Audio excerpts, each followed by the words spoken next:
त्रिलोकीनाथ, जय बाबा त्रिलोकीनाथ, जय बाबा त्रिलोकीनाथ। बड़ी हर्ष की बात है कि आज हम सभी एक जगह एकत्रित हुए हैं।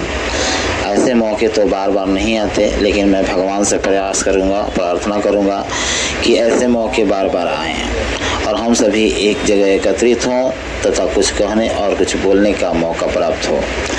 आप सभी अत्यंत ही भाग्यशाली हैं कि यहाँ आके गुरुमुख होने के लिए बैठे हुए हैं। प्रेम से बोलिए बाबा त्रिलोकीनाथ की जय। बाबा त्रिलोकीनाथ अजर, अमर एवं अविनाशी हैं। उनके नाम मात्र से ही आपके सारे दुख दूर होने लगते हैं। बहुत लोग कहता है कि हम ई गुरु जी से गुरुमुख हुए हैं, हम ई गुरु जी से गुरुमुख हुए हैं, हम यहाँ गुरुमुख हुए हैं, हम ऐसे गुरुमुख हुए हैं। नहीं, गांव देहात इधर उधर कहीं भी क्या होता है कि गुरुमुख कराने के नाम पर केवल गुरुमुख कराया जाता है, यानी कि केवल नाम मात्र का गुरुमुख होता है।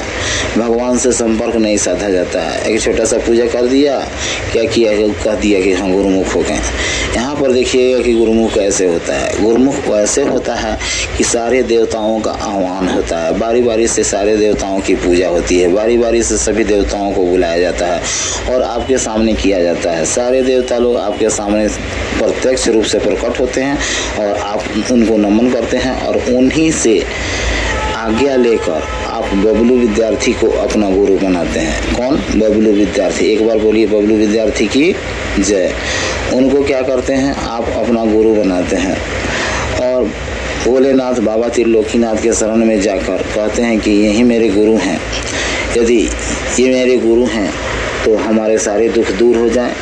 क्यों इन्हें गुरु बनाते हैं? प्रत्येक वर्ष यहीं पर इनके जन्म से लेकर आज तक प्रत्येक साल गुरु पूर्णिमा के दिन लोग गुरुमुख होते हैं, क्योंकि भगवान से संपर्क उनको हो जाए, कोई भी दुख उन पर नहीं आए, कोई भी कष्ट उन पर नहीं आए, कोई भी पीड़ा उन पर नहीं आए। और ऐसा ही हुआ है। जो लोग इनसे सच्चे मन से गुरुमुख हुए हैं उन पर किसी भी प्रकार का कोई कष्ट पीड़ा आता ही नहीं है। उनके घर में किसी भी प्रकार का क्लेश होता ही नहीं है। क्योंकि जब इनका जन्म हुआ था उसी समय अत्यंत तीव्र गति से जोर से बारिश का होना, तड़क झड़क के साथ बादल गरज होना और भूकंप करना, यह ऐसे सिद्ध कर दिया कि मानो पृथ्वी पर एक महान महापुरुष का जन्म हो रहा है।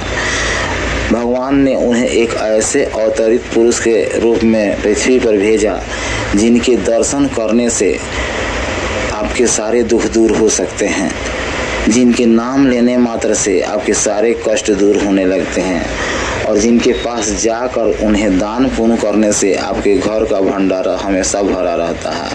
तो इसी कारण से बहुत दूर दूर से लोग इनसे गुरुमुख होने के लिए आते हैं, इनके दर्शन करने के लिए आते हैं और इनके बातों को सुनने आते हैं, ताकि उनके घर में किसी भी प्रकार का क्लेश नहीं रहे, किसी भी प्रकार का कष्ट नहीं रहे और किसी भी प्रकार का कोई दुखड़ा नहीं रहे। इसी कारण से लोग प्रत्येक संडे के दिन, प्रत्येक रविवार के दिन इनसे कम से कम मिलने के लिए आ जाते हैं, ताकि उनके घर में किसी प्रकार का रोग दोष नहीं पाया जाए। यहाँ दान पुण्य करने से मानो कि भगवान के पास आप कोई दान पुण्य कर रहे हैं, अगले जन्म के लिए आप अपना बढ़ावा दे रहे हैं। इसलिए लोग यहाँ दान पुण्य करने के लिए भी आते हैं, ताकि उनके घर का भंडारा हमेशा बना रहे। आप घर में किसी भी प्रकार का कोई शुभ कार्य करते हैं, किसी भी प्रकार का मांगलिक कार्य करते हैं, उस समय अपने इस इष्ट पुरुष यानी कि इस गुरु जी का नाम लेकर कोई पूजा कर देते हैं, कोई काम कर देते हैं, 2 अगरबत्ती जला देते हैं, तो आपके घर में किसी भी प्रकार का कोई दोष नहीं आता है। सभी अमावस्या पूर्णिमा के दिन यदि आप अपने गुरु जी का नाम लेकर पूजा करते हैं, एगो दिया जला देते हैं, तो आपके घर में किसी भी प्रकार का कोई क्लेश नहीं आएगा और गुरुदेव आपके घर की रक्षा हमेशा करते रहेंगे और भगवान से आपका संपर्क साधते रहेंगे तथा आपके सारे दुखों को भगवान के पास भेजते रहेंगे। गुरुमुख हो जाने के बाद आप भी भगवान से सारे बातों को कह सकते हैं, भगवान आपके सारे बातों को सुन सकते हैं। तो इसीलिए प्रेम से बोलिए बबलू विद्यार्थी की जय, बाबा त्रिलोकीनाथ की जय, शंकर भगवान की जय। गुरुमुख होना अत्यंत ही आवश्यक है। बिना गुरुमुख हुए पानी ग्रहण करना भी पाप के समान है। बिना गुरुमुख हुए किसी को दान पुण्य देना भी व्यर्थ है। किसी बिना गुरुमुख हुए यदि आपका कोई सामान चोरी कर लेता है तो समझिए वह आपका धन हानि होता है।